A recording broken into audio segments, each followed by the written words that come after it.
What's going on, everybody? Today, God damn it, Dad. What's going on, everybody? Today we are fixing everything I broke in the Bronco during winter camp. First thing I want to do is take it to a car wash because she is filthy. So let's hook up the truck to the trailer and take it down there.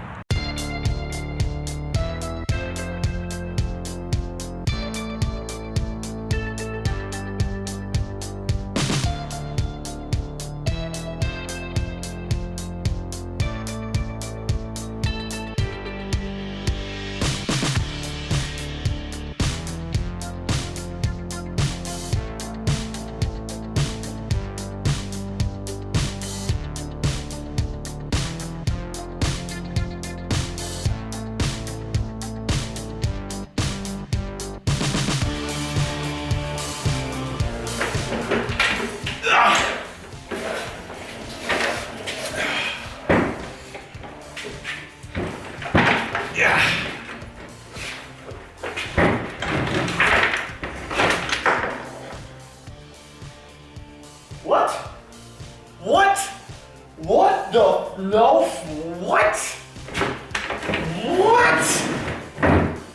Come look at this. I was struggling to pick this thing up by myself because it's way heavier by yourself.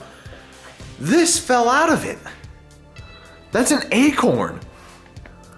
Enough about the acorn.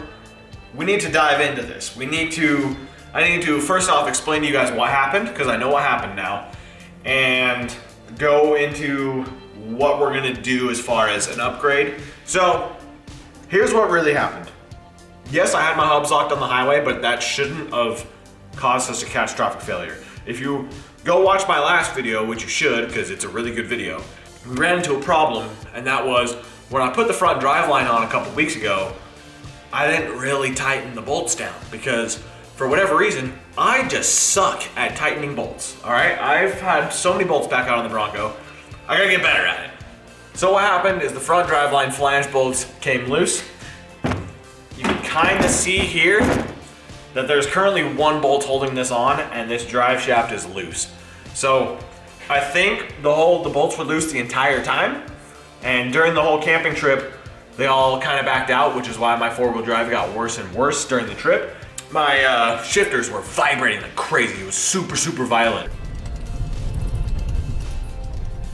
All right, so I think that what happened is this got out of balance. So when we went and hit the pavement and started going 50, I realized my hubs were locked because it was violent. I pulled over, I unlocked my hubs. They didn't end up unlocking, so this was still spinning. And not super long after, it broke into two pieces, so.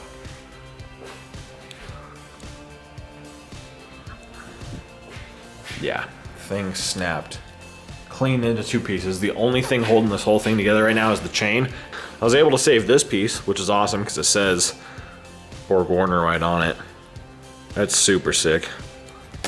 And so you kind of see this bolt, I'm pretty sure this bolt's bent because we tried to take it off underneath the truck and we couldn't, and that's why we ended up just taking the entire thing off, was because of this damn bolt.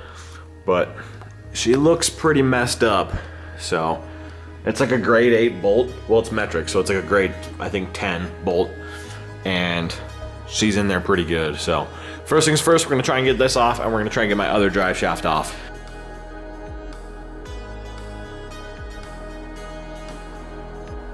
It's pretty bent. Kind of hard to see because I'm not spinning it straight, but.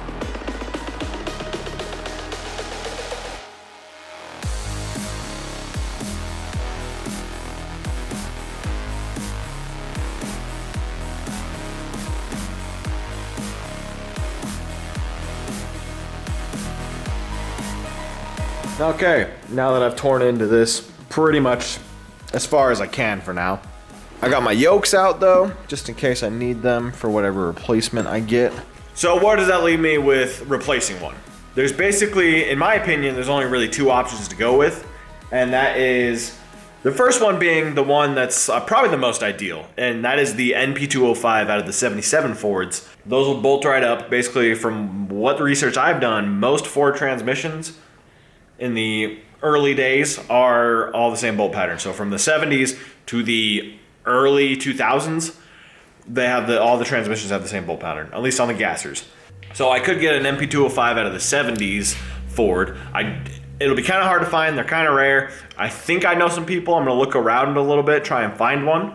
The reason I want to go with that one is because they are gear driven, not chain driven. So they're a hell of a lot stronger. And I have the opportunity to do twin sticks on an MP205. Whereas I don't know if I have the opportunity to do twin sticks elsewhere. So, and the other option, which will probably be the one I end up doing anyways, and that is the NP271 out of the Super Duties. The early Super Duties from the 99 to 04s behind a automatic transmission. They were manual shift. Some of them are electric shift, but there is some manual shift ones out there, and that's what I'm going to be looking for. So if I don't find an NP205, I will be junkyard digging. So eventually. It's been quite a few days, and I kind of ruined my weekly posting streak because of trying to source a transfer case. But the good news is I found a transfer case. It's all the way in Duchesne. At least we're meeting him in Duchesne, which is like past Park City and stuff. So it's like a 2.5 hour drive away. But I'm getting a insanely good deal for it. And it's going to be a really stout and robust transfer case. So waiting for Cole to get here. Then we're gonna hop in the car and we're gonna go pick it up.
Package acquired. I'm so hyped. Daily got salty. Alrighty, we made it back. The daily is filthy, covered in all sorts of salt. But we have the goods. Thank God I put this tarp down, because as soon as we left, the thing flipped up and then started spilling gear oil everywhere. So luckily I had a strap and I strapped her down, because I can do that. Yeah, honestly, this car is a little too nice to be doing stuff like this, but I'm just used to shit boxes, and this is how I do things, you know? Anyways, let's get this thing in the shop and talk about what our next plans are.